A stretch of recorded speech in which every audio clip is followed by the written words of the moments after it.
أصبح ترويج وتوزيع الفيديو الخاص بك أسهل كثير مع انتشار منصات مواقع التواصل الاجتماعي. باستخدام مواقع يوتيوب وفيسبوك وتويتر تستطيع أن تستخدم الفيديوهات الخاصة بك لتسويق نفسك أو أعمالك أو حتى فقط إرسال قصتك ونشرها إلى العالم.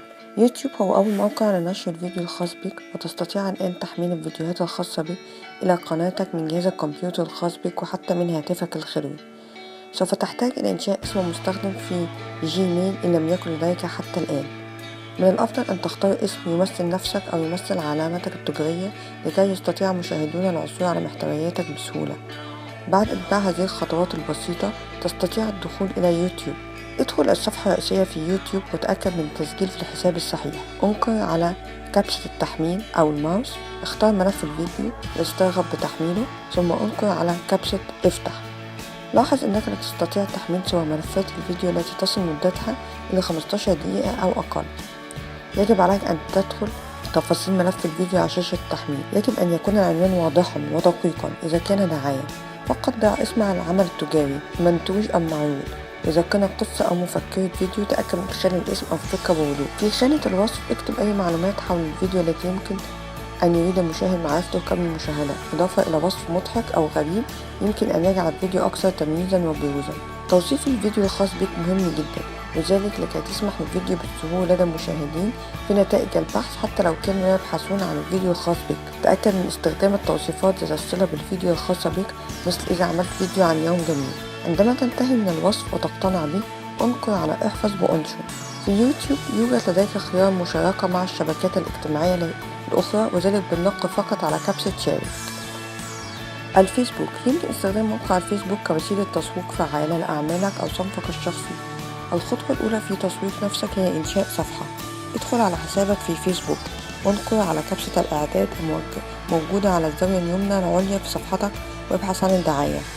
ابحث عن خطوة 1 انشئ صفحة وانقر على كبسة إنشاء صفحة. يقدم فيسبوك 6 خيارات مختلفة للصفحة، لذلك اختار الخيار الذي يناسبك بأفضل ما يمكن. أقدم الصفحات كل شيء عن الأعمال التجارية إلى الشخصيات العامة. أضف إلى المعلومات الأساسية ثم انقر على كبسة ابدأ. أضف صورة الملف إلى ملفك الشخصي ومعلومات أكثر حول محتوى الصفحة. هذا كل ما في الأمر، لأن بإمكانك إضافة فيديوهات اليوتيوب الخاصة بك إلى الفيسبوك أيضا.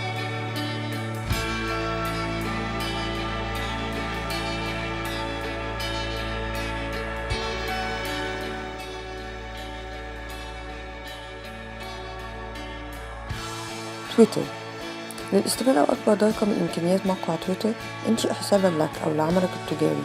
ادخل إلى الصفحة الرئيسية في موقع تويتر واتبع تعليمات التسجيل البسيطة. الفرق الكبير بين فيسبوك وتويتر هو طول التحديثات واستخدام الهاشتاج. عند مشاركة فيديو في حسابك في تويتر اكتب جملة تفصيليا عن الذي تشارك به بحيث لا تزيد عن 140 حرفا. استخدام الهاشتاج هو الوسيلة الأكثر فعالية في توصيل رسالتك. الهاشتاج هو كلمة أو عبارة قبل رمز الهاش الذي يمكن أن يبحث عنها المستخدمون الآخرين، وهو يعمل بنفس مبدأ توصيف الفيديو الخاص بك عند التحميل في يوتيوب.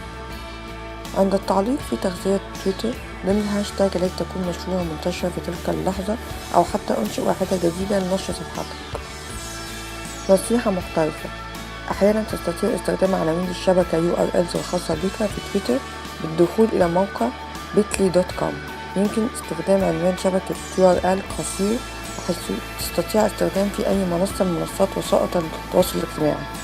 استخدام وسائط التواصل الاجتماعي من أجل تسويق الفيديو الخاص بك هو طريقة سهلة وفعالة لتوصيل رسالتك إلى العالم.